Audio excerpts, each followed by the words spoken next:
오늘 9월 마지막 주 주일 아침 우리에게 주시는 하나님의 귀한 생명의 말씀은 신약 성경 히브리서 9장 19절부터 28절까지의 말씀입니다. 신약 성경 361면에 있습니다.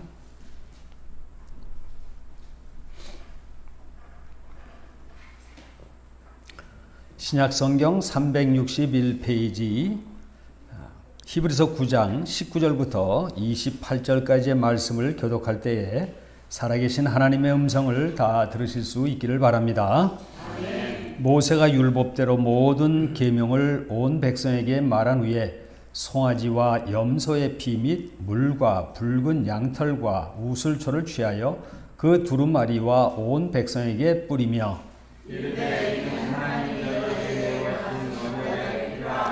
또한 이와 같이 피를 장막과 섬기는 일에 쓰는 모든 그릇에 뿌렸느니라. 율법을 따라 너희 모든 물건이 피로써 정결하게 되나니 피 흘림이 없은즉 사함이 없느니라. 그러므로 하늘에 있는 것들의 모형은 이런 것들로서 정결하게 할 필요가 있었으나 하늘에 있는 그것들은 이런 것들보다 더 좋은 제물로 할지니라.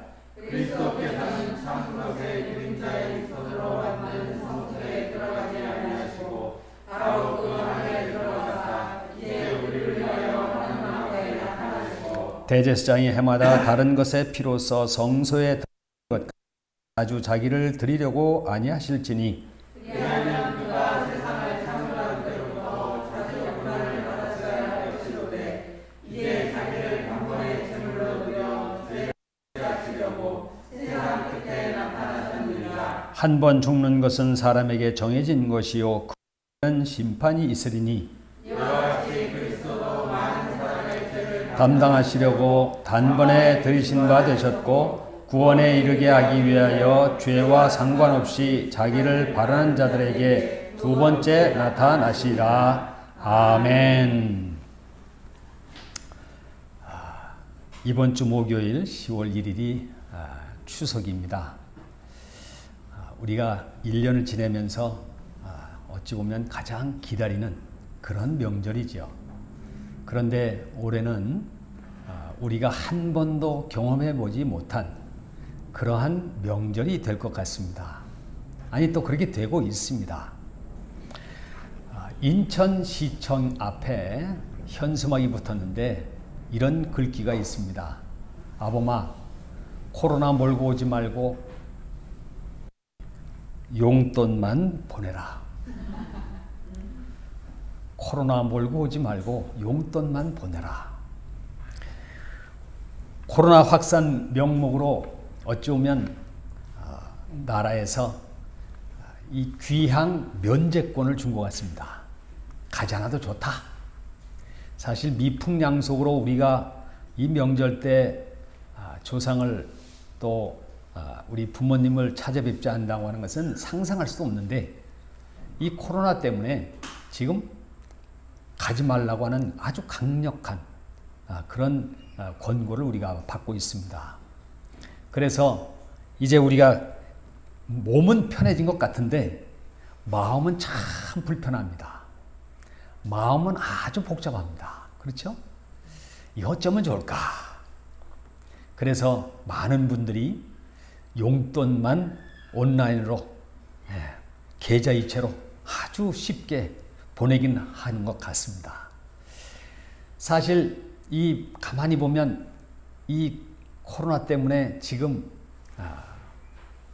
고향도 가지 말아라. 또 그래서 외국에 나가볼까 해도 외국에 가는 비행기도 없죠. 갈 수가 없습니다. 또 사람 모이는 곳엔 가지 마라. 이렇게 강력하게 말하니까 어찌 보면 이제 우리는 집에서 조용히 보낼 그런 명절이 될 것 같습니다.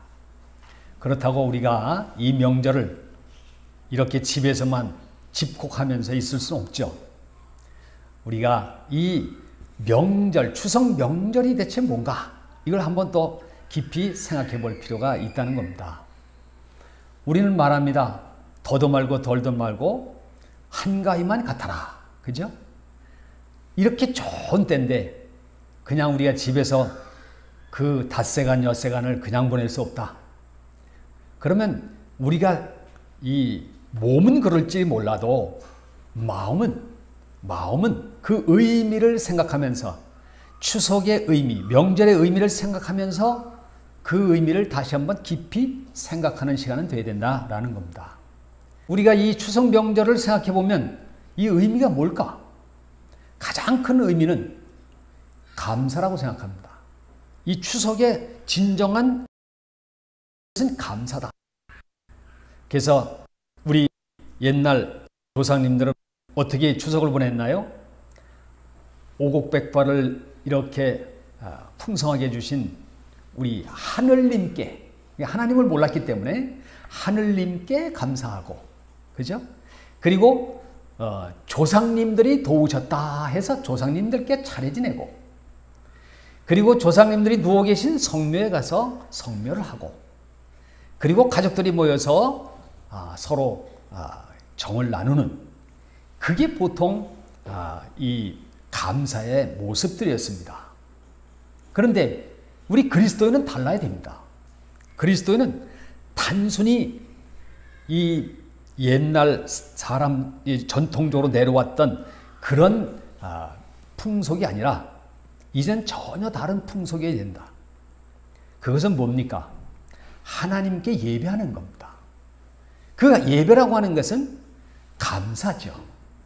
그래서 우리가 이 추석 명절을 맞아서 가족끼리 모여서 하나님 앞에 감사를 드리는 것, 이것이 진정한 우리가 추석 명절에 해야 할 가장 중요한 감사다라는 겁니다.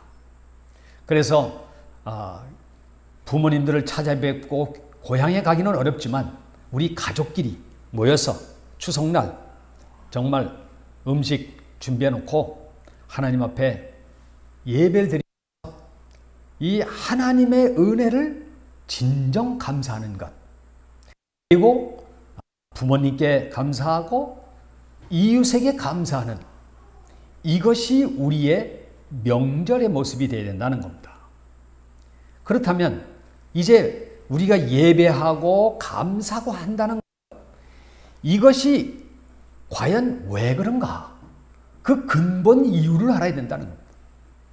그냥 맹목적으로 그렇게 하는 거래 라면서 하는 게 아니라 이유를 분명히 알고 그 은혜를 진정 감사하면서 하나님 주신 그 풍요로움을 감사하면서 그렇게 예배하는, 또 감사하는 우리 모두 성도님들 되시기를 간절히 바랍니다. 아멘.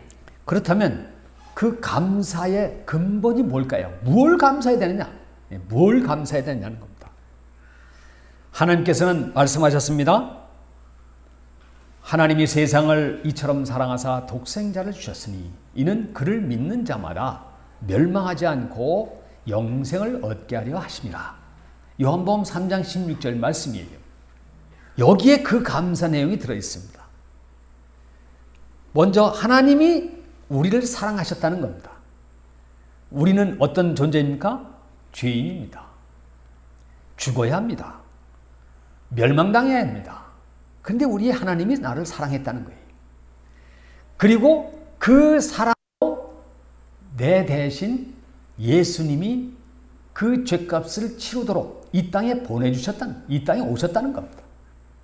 그리고 이 땅에 오셔서 내 죄값을 대신해서 십자가를 지고 피 흘려 죽으셨다는 것, 몸 찢기고 피 흘려 죽으셨다고 하는 것, 이것이 우리가 하나님께 감사해야 할 가장 핵심적인 복음이라는 것.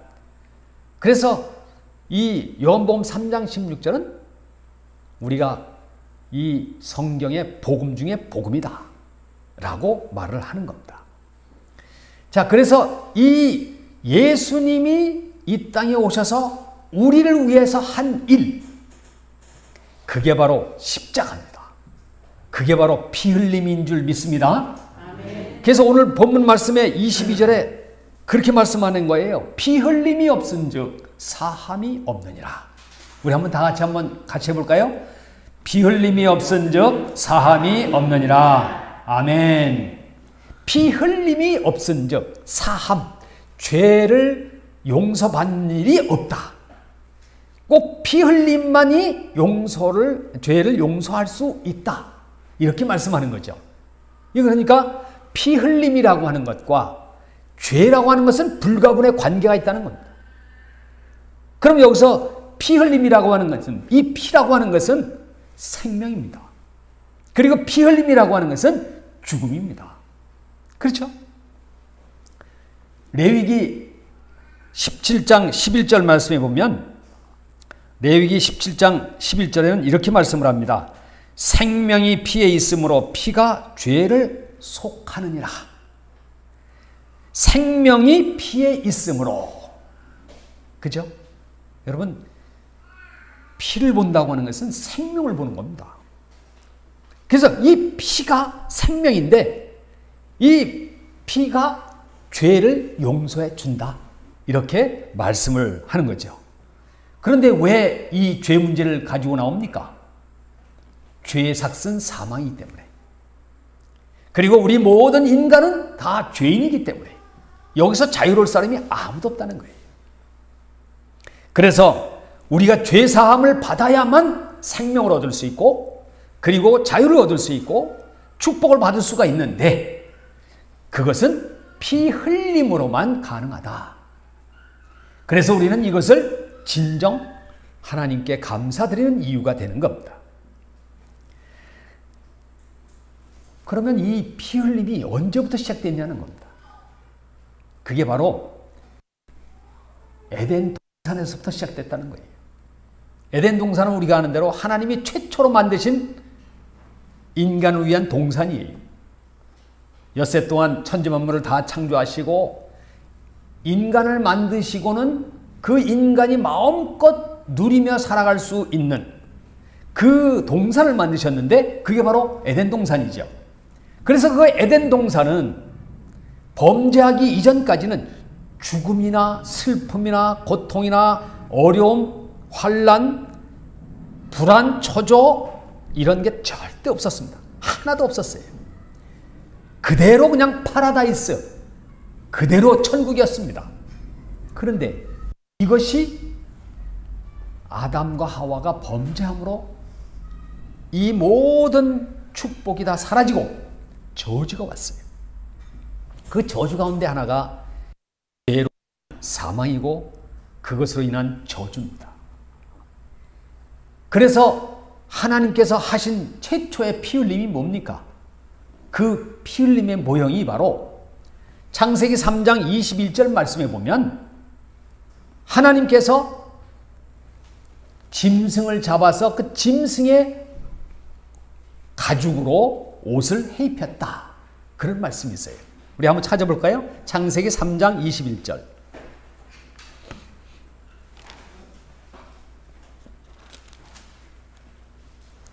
(5페이지에) 있습니다.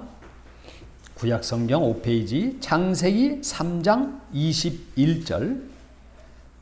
우리 다 함께 시작. 여호와 하나님이 아담과 그의 아내를 위하여 가죽옷을 지어 입히시니라. 아멘. 가죽옷을 입히셨다. 그렇죠? 여기에 이 피 흘림이 있다는 겁니다. 가죽옷을 입히기 위해서 동물을 잡았다는 거죠. 그 동물을 잡아서 피를 흘리게 하고 그리고 그 가죽옷을 입혀줬다는 거 아닙니까? 그러니까 에덴 동산에서부터 이 피 흘림이 시작됐다는 거예요. 이 죄를 대속하는 피 흘림이 없이는 죄를 용서해 줄 수 없기 때문에 하나님께서 그 모형을 그때 보여주신 거죠. 그런가 하면 이제 구약성경에 보면, 구약성경에는 이 모세의 율법, 하나님께서 모세에게 주신 이 율법이 말씀이 있는데, 그 율법에는 하나님께 나아가는 백성은, 하나님의 백성은 반드시 짐승을 잡아서 그 피값을 힘입어서 하나님께 나갔어요. 그러니까 그것을 제사라 하면서 제사를 드릴 때에 반드시 이 피의 제사를 드려야 했다는 겁니다. 피의 제사. 그래서 우리가 잘 아는 대로 몇 가지 제사 제도가 있는데 그 첫째 제도가 뭐냐면 모세율법, 특별히 레위기에 나와 있는 그 제사 제도에 보면 제일 먼저가 속죄제라는 게 있어요. 속죄제. 죄를 용서받기 위한 제사라는 뜻이죠. 그것은 하나님의 말씀이나 하나님의 뜻에 반하여 산 그 죄값. 그것은 이제 하나님 앞에 나아가 용서받아야만 살 수 있는데 그 용서받는 길은 뭐냐? 그 죄를 사함받는 길은 뭐냐? 짐승을 끌고 가서 그 짐승에게 내 죄를 전가시켜요. 그러니까 다시 하면 뭐 싸워서 다른 사람에게 큰 해를 입혔다든 그런 죄가 있다. 그러면 그 죄의 내용을 이 짐승에게 손을 얹고 그 죄를 전가시키는 겁니다. 내가 이런 죄를 진 것 이제 내가 지고 가라. 그 짐승에게 그 내 죄를 전가시켜서 그것을 잡아요. 그리고는 그것을 태워드립니다. 그럴 때 하나님이 그것을 받으시고 그 사람의 죄를 용서해 주시는 겁니다. 그러니까 그 짐승의 피가 반드시 필요한 거죠. 그런가 하면 또 속건제라는 게 있습니다. 속건제. 이 속건제는 성물, 하나님의 거룩한 성물을 잘못 다뤘다든지 만졌다든지 또는 다른 사람과의 관계 속에서, 인간 관계 속에서 잘못된 죄들, 이런 것들은 또 하나님 앞에 짐승을 가져와서 또 죄를 고하고 그리고 그 짐승의 피로 내 죄를 대신 용서받는, 이게 바로 속건제라는 겁니다. 그런가 하면 또 하나 화목제라는 게 있습니다. 이 화목제라고 하는 것은 이제 속죄제와 속건제를 드리고 이제 그곳에 사람과의 관계가 회복된 다음, 하나님과의 관계가 회복되고 사람과의 관계가 회복된 그것을 감사하면서 제사를 드리는 건데, 그 제사를 드리고는 마지막으로 함께 음식을 나눴어요. 그 제물을, 잡았던 그 동물의 제물을 나누는 겁니다. 이 화목제라 그러는 겁니다. 그러니까 결국은 우리가 이 피 흘림을 통해서 죄를 용서받는다고 하는 것은 하나님과 화목하게 되는 것, 하나님과의 불편했던 그 불화했던 것 제거하고 화목하게 되는 것과 또 사람, 이웃과의 관계에서 불화했던 것, 이것을 제거하고 화목하게 하는, 여기에 진정한 피 흘림이 있어야 한다. 그래야 용서받을 수 있다. 그게 바로 구약 성경에 나타난 모세율법에 나타난 제사제도입니다. 그런데 문제는 뭐냐? 이 제사제도는 죄를 지을 때마다 와서 제사를 드려야 되는 거예요. 그러니까 얼마나 힘들겠습니까? 이게 죄가 생각날 때마다 하나님 앞에 나서 동물을 갖고 와서 제사 지내야 되는 거예요. 물론 1년에 한 번 또 대속죄일이라고 또 1년에 한 번 대제사장이 모든 백성의 죄를 가지고 와서 이 제사 지내는 것도 있었습니다. 그러나 개인적으로는 죄를 지었다 그러면 여하튼 동물을 끌고 와야 돼요. 그리고 그걸 잡아들여서 제사를 드려야 용서를 받는 겁니다. 그러니까 얼마나 힘들어요.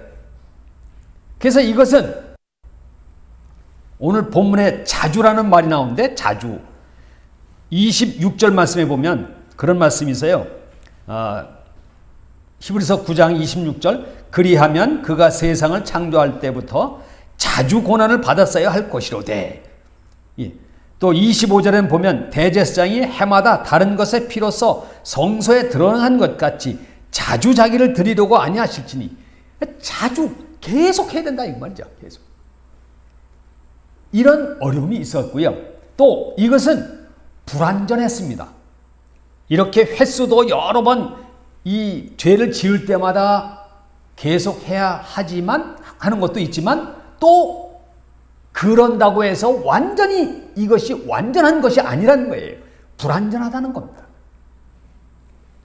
그러니까 하기는 해도 이게 늘 이 죄에 눌려 살 수 있는 그런 모습이라는 거죠.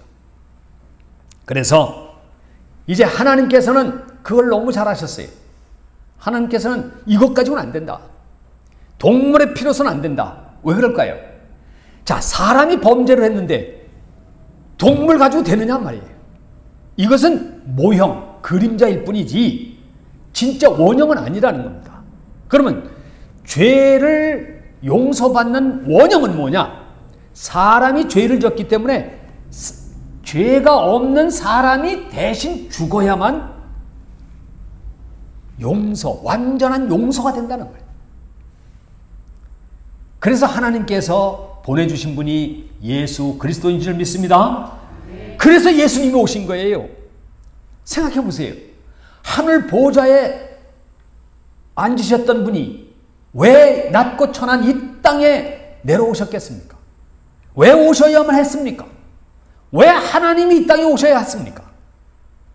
그것은 죄 없는 사람이라야만 그 제물로서 하나님이 받으시고 완전히 용서해 줄 수 있기 때문에, 구약의 모세 율법대로 짐승을 드리고 무슨 제사를 드리고 이런 많은 것들을 통해서 되는 것이 아니라 죄 없는 사람. 그런데 문제는 뭡니까? 모든 인간은 다 죄인이잖아요. 이 사람은 죄를 다 타고나기 때문에 제물로 쓰일 사람이 없는 겁니다. 없어요. 오직 한 분, 하나님이 성령으로 잉태해서 사람이 되셔서 이 땅에 오신 그분만이 참 제물이시고 참 대제사장이심을 선포합니다. 그분만이 죄를 피 흘리심으로 우리 죄를 용서해 줄 수 있다는 거예요. 그런데 많은 사람들이 착각을 합니다. 동물로 제사를 드려서 용서받는 것을 생각하고는 사람이 노력하면 된다. 그래서 많은 사람들이 하는 게 뭐예요? 저 깊은 산 속에 들어가서 수양을 하죠. 그죠? 수양을 합니다. 108번뇌 하면서 108개의 구슬을 돌리면서 그냥 죄를 그저 내놓고 또 절하고 그저 혹독하게 자기를 고행을 하면서 그거 가지고 되면 얼마나 좋겠습니까? 그거 가지고 안 되는 거예요. 왜요? 죄인이 죄인을 구원할 수 없기 때문에. 그렇지 않습니까? 죄인인 내가 아무리 노력을 해도, 아무리 수고를 해도, 아무리 고행을 해도 안 된단 말이에요. 그런가 하면 또 어떤 사람은 그래도 많은 사람에게 선을 베풀면 내가 구원을 받겠지, 죄 용서를 받겠지 해서 박애정신을 가지고 많은 구제를 해요. 많은 선을 베풉니다. 몸이 가서 봉사하고 돈으로 또 헌신하고 하면서 많은 선을 쌓으면 좋은 데 간다, 그런 얘기들 하잖아요. 그죠? 저 사람은 좋은 데 갈 거야. 왜 그런 얘기가 뭘까요? 선한 일을 많이 했다는 거죠. 그런데요, 하나님은 그것으로 죄 용서받고 구원받는다는 말씀이 없습니다. 왜? 죄인이 아무리 많은 선을 쌓아도 그건 선이 될 수가 없는 거예요. 그래서 이 땅에 있는 모든 기독교 외의 모든 종교는 사람이 구원받고자 하는 노력이 필요한 겁니다. 그래서 그것을 비유적으로 뭐라고 어떻게 하느냐면, 자, 여기에 하나님이 계십니다. 그죠? 많은 종교들은 무슨 모습이냐면 이 하나님을 향해서 인간들이 올라가는 거예요. 뭐 올라가는 겁니다. 근데 올라갈 수가 있나요? 왜 못 올라가요? 왜 못 올라갈까요? 죄 때문에 못 올라가는 겁니다. 하나님은 거룩하신 분이기 때문에 죄하고는 절대 할 수가 없어요. 그래서 올라가고 싶어도 절대 올라갈 수가 없습니다.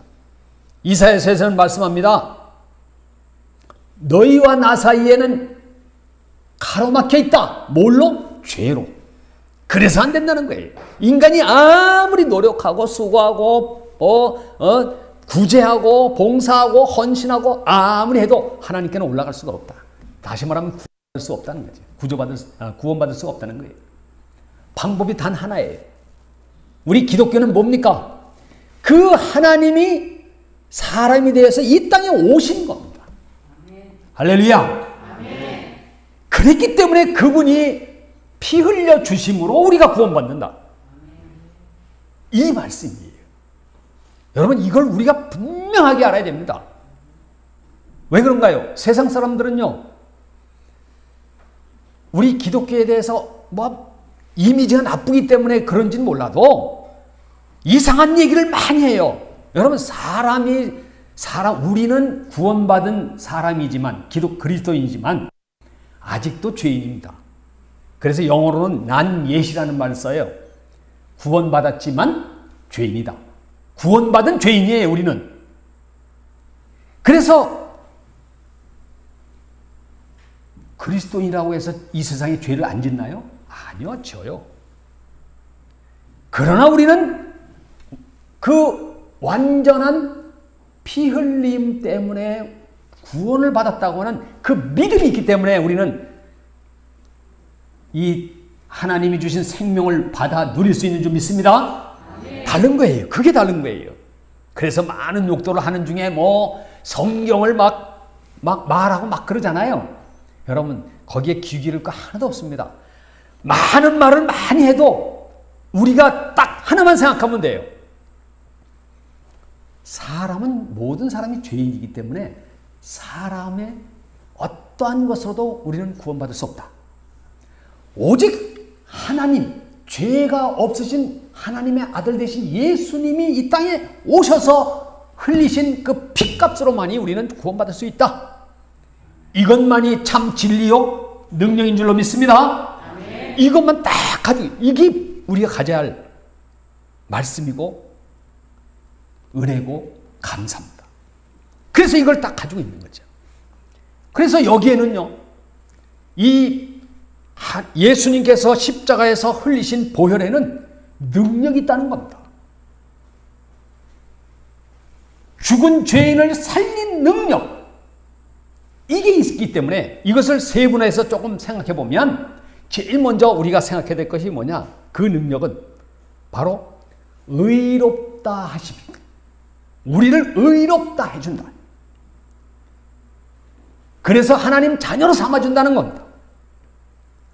여러분, 의롭다는 말은 이건 아주 신비로운 말씀입니다.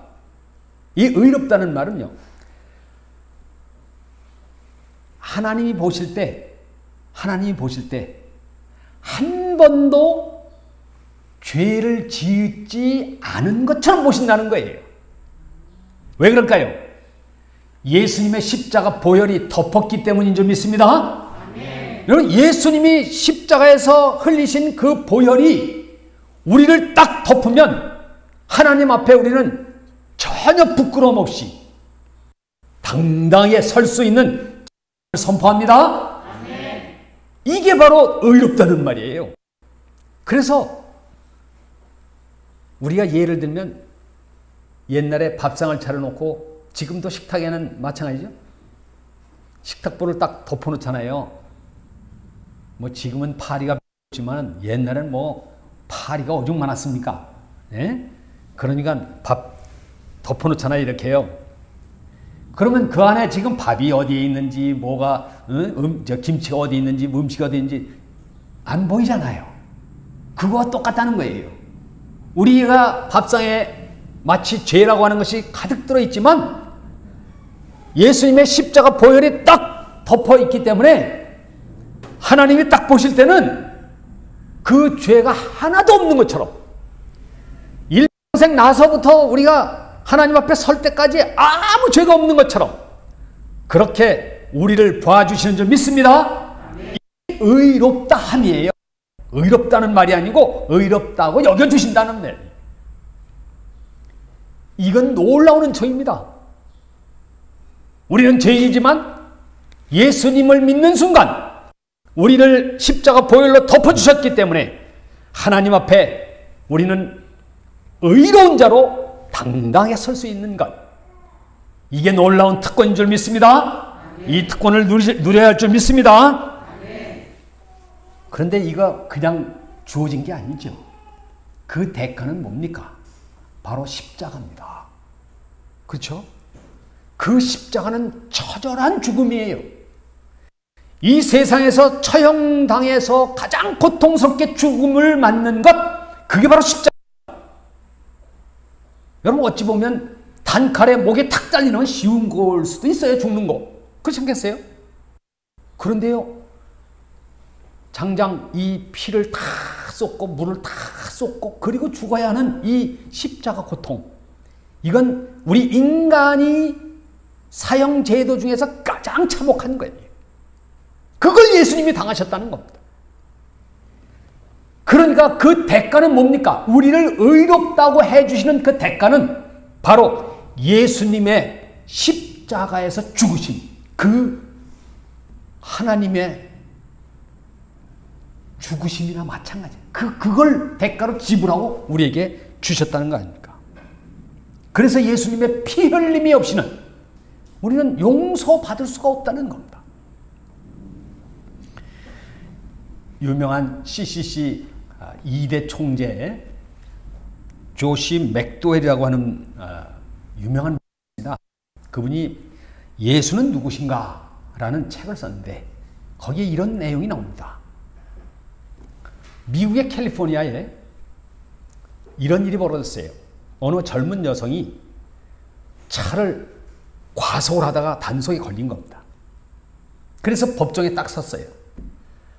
그 판결문을 읽었습니다. 그리고 판결을 내기를 봉사 10시간 그리고 $100를 벌금으로 땅 했어요. 그런데 그 다음에 아주 놀라운 일이 벌어졌습니다. 어떤 일이 벌어졌냐면 그 법관이 법에 바로 판결을 내고는 법관이 법복을 딱 벗고는 내려와서 $100를 속에서 딱 줘주는 거예요. 이거로 벌금을 내라는 거죠. 그러면서 뭐라고 했느냐? 이 아이가 내 딸입니다. 아시겠습니까? 이 아이가 내 딸입니다.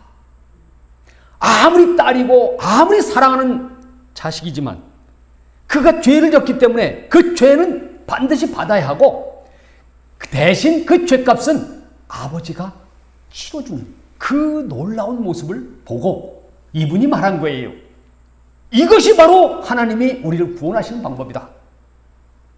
우리 죄값을 지불하셨다. 그게 바로 예수 그리스도시다. 라고 그 책에서 말하고 있는 겁니다. 그래서 이것은 절대 공짜가 아닙니다. 여러분 구원은 값싼 공짜가 아닙니다. 믿음으로 구원받습니다 하니까 그럼 믿음으로 구원받는구나. 예수님 믿습니다. 여러분 이런 단순한 얘기가 아니에요. 천지 만물을 창조하신 하나님이 내 대신 죽어주신 그 값으로 이 놀라운 이 은혜를 우리는 한시도 그래서 우리 생각해야 됩니다. 의롭다움을 받았다. 로마 3장 24절에는 말씀합니다. 그리스도 예수 안에 있는 속량으로 말미암아 하나님의 은혜로 값없이 의롭다 하심을 받은 자 되었느니라. 값없이 의롭다 하는 자, 의롭다 함을 받은 자 되었다. 그 다음 두 번째 또 하나가 있습니다. 두 번째 우리가 이 십자가 보혈의 능력에서 우리가 받아야 할 것은 뭐냐면 모든 질병이 모든 연약함이 다 치료받고 회복된다는 겁니다. 할렐루야. 우리는 너무들 알합니다. 그가 채찍에 맞음으로 우리는 나음을 얻었느니라. 이 나음이라고 하는 것은 모든 질병에서의 치료를 말하는 것이요, 모든 연약함에서 회복을 말하는 겁니다. 여러분, 우리는 이 땅에서 얼마나 많은 질병 때문에 고통을 당합니까? 여러분, 어찌 보면 지금 코로나 때문에 이렇게 우리가 어렵게 된 것도 결국은 뭐예요? 그것 때문에 오는 고통, 그것이 감염으로 퍼지기 때문에 우리가 두려워하고 힘들어하는 거 아닙니까?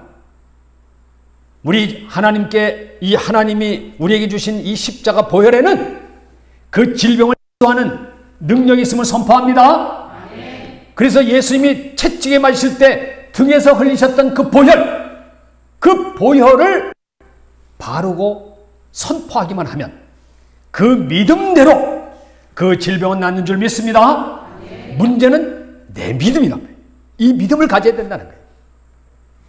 우리가 잘 아는 대로 몇 주 전에 말씀드린 대로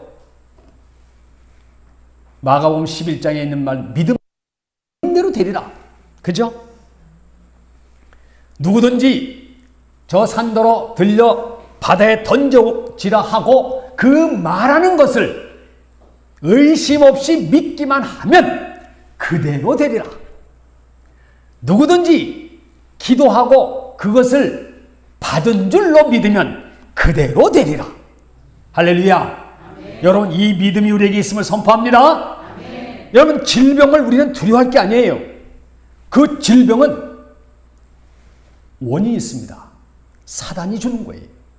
그것을 대적해서 십자가 보혈로 대적하기만 하면 우리는 나음을 입는 그 축복을 누리게 될 줄 믿습니다. 뿐만 아니라 우리가 이 병만 낫는 게 아니에요. 죄사 병이 나을 뿐만 아니라 중요한 건 뭡니까? 우리의 삶이 오늘날에도 동일하게 이 보혈의 능력으로 풍성한 삶을 살 수 있다는 겁니다. 예수님께서 말씀하셨습니다. 내가 온 것은 양으로 생명을 얻게 하고 풍성히 얻게 하려 합니다. 이 풍성히 얻는 이 축복의 삶이 우리에게 주어진다는 겁니다. 그래서 우리는 아담이 범죄해서 우리에게 있었던 그 저주, 가시와 엉겅퀴가 이 십자가 보혈로 다 끊어지고 버려지고 그리고 제거되는 줄 믿습니다. 그래서 우리는 아브라함의 복을 우리가 받게 되는 거예요. 형통의 복을 받게 됩니다. 이게 바로 십자가 보혈의 능력이다. 그러나 궁극적으로는 뭡니까? 마지막으로는 저 천국을 가는 거죠. 그렇지 않습니까? 이 십자가 보혈의 능력의 마지막은 뭡니까? 하나님 나라 가는 거예요. 우리는 죽음을 두려워합니다. 그 죽음의 공포를 느낍니다. 그러나 우리는 그 죽음의 공포를 십자가 보혈의 능력으로 우리는 극복해낼 수 있는 줄 믿습니다. 그리고는 하나님이 예수님께서 부활하신 생명 그리고 영생 천국을 우리에게 주시는 거예요. 그래서 우리는 이것을 받아 누리게 되는 겁니다. 그래서 우리는 이제 우리 앞에 있는 것은 이 영생 복락 그 축복만이 우리에게 있음을 선포합니다. 그래서 분명한 것은 뭡니까? 이제는 이 보혈의 능력을 사용하는 방법을 배워야 된다. 그죠? 사용해야 된다는 거예요. 여러분, 지금 여기 이 산에요, 밤 도토리 많습니다. 이제 밤은 거의 다 됐고요. 도토리가 막 떨어지기 시작해요. 이 아무리 많아도요, 죽지 않으면 내 것이 될 수가 없고 아무 소용이 없어요. 그죠? 가서 주워야 내 거예요. 마찬가지입니다. 하나님께서 보내주신 예수 그리스도, 그분이 십자가에서 흘려주신 그 피 흘림의 놀라운 능력과 축복, 그것이 우리 삶 가운데 가득 차 있지만 이것을 내가 믿고 사용해야만 그 능력이 우리에게 있다는 겁니다. 그래서 우리가 내 입으로 계속 선포해야 돼. 그리스도 안에서 십자가 보혈로 요게 딱 들어가면 되거든요. 그리스도 안에서 십자가 보혈로 나의 죄를 용서받고 의롭다함을 받고 나는 하나님 자녀가 되었습니다. 이것을 그래서 여러분 선포하라는 얘기예요. 그리스도 안에서 십자가 보혈로 나는 성령 충만함을 받고 이 죄악된 세상에서 승리할 수 있습니다. 그리스도 안에서 십자가 보혈로 나의 모든 질병은 치료받았고 나는 건강할 수밖에 없습니다. 그리스도 안에서 십자가 보혈로 아담이 주었던 그 저주, 가난과 실패의 모든 저주는 다 끊어졌고 아브라함의 복과 형통함을 나는 받았습니다. 그리스도 안에서 십자가 보혈로 나에게 있는 죽음의 공포는 다 사라지고 두려움이 죽음의 그 공포는 이제 사라지고 나에게는 부활과 영생과 천국이 있습니다. 우리가 믿고 선포한 대로 하나님은 우리에게 이 놀라운 십자가 보혈의 능력, 피 흘림의 능력을 우리에게 주실 줄 믿습니다. 이 은혜가 함께 하시기를 우리 모든 성도들에게 함께 하시기를 주의 이름으로 축원합니다. 기도하겠습니다. 그렇습니다.